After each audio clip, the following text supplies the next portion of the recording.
Hi, today we are going to read Matthew 20, and I am reading from the New King James Version. So if your translation, if you're reading along and you have a different translation, then your wording may be slightly different. Okay, let's get started. For the kingdom of heaven is like a landowner who went out early in the morning to hire laborers for his vineyard. Now, when he had agreed with the laborers for a denarius a day, he sent them into his vineyard. And he went about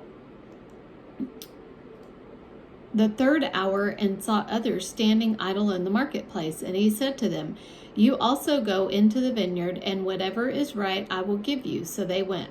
And again he went out about the 6th and 9th hour and did likewise. And about the 11th hour he went out and found others standing idle and said to them, "Why have you been standing here idle all day?" They said to him, "Because no one hired us." He said to them, "You also go into the vineyard, and whatever is right you will receive."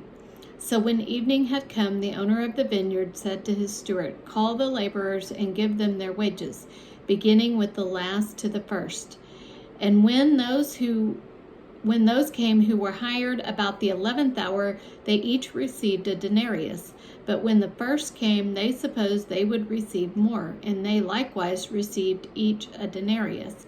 And when they had received it, they complained against the landowner, saying, "These last men have worked only 1 hour, and you have made them equal to us who have borne the burden and the heat of the day." But he answered one of them and said, "Friend, I am doing you no wrong. Did you not agree with me for a denarius? Take what is yours and go your way. I wish to give this last man the same as you. Is it not lawful for me to do what I wish with my own things? Or is your eye evil because I am good? So the last will be the first, and the first last. For many are called, but few are chosen." Now Jesus, going up to Jerusalem, took the 12 disciples aside on the road and said to them, "Behold, we are going up to Jerusalem, and the Son of Man will be betrayed to the chief priests and to the scribes, and they will condemn him to death, and deliver him to the Gentiles to mock and scourge and to crucify. And the third day he will rise again." Then the mother of Zebedee's sons came to him with her sons, kneeling down and asking something from him. And he said to her, "What do you wish?" And she said to him, "Grant that these 2 sons of mine may sit, one at your right hand and the other on the left, in your kingdom." But Jesus answered and said, "You do not know what you ask. Are you able to drink the cup that I'm about to drink, and be baptized with the baptism that I am baptized with?" They said to him, "We are able."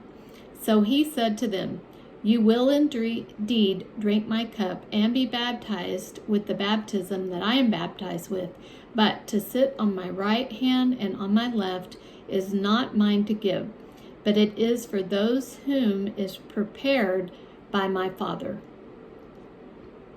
And when the 10 heard it, they were greatly displeased with the 2 brothers. But Jesus called them to himself and said, "You know that the rulers of the Gentiles lord it over them, and those who are great exercise authority over them. Yet I shall not be so among you, but whoever desires to become great among you, let him be your servant. And whoever desires to be first among you, let him be your slave. And just as the Son of Man did not come to be served, but to serve, and to give his life as a ransom for many." Now as they went out of Jerusalem, a great multitude followed him. And behold, 2 blind men sitting by the road, when they heard that Jesus was passing by, cried out, saying, "Have mercy on us, O Lord, Son of David." Then the multitude warned them that they should be quiet, but they cried out all the more, "Have mercy on us, O Lord, Son of David." So Jesus stood still and called them and said, What do you want for me to do?" And they said to him, "Lord, that our eyes may be open." So Jesus had compassion and touched their eyes, and immediately their eyes received sight, and they followed him. Thus ends the reading of God's word.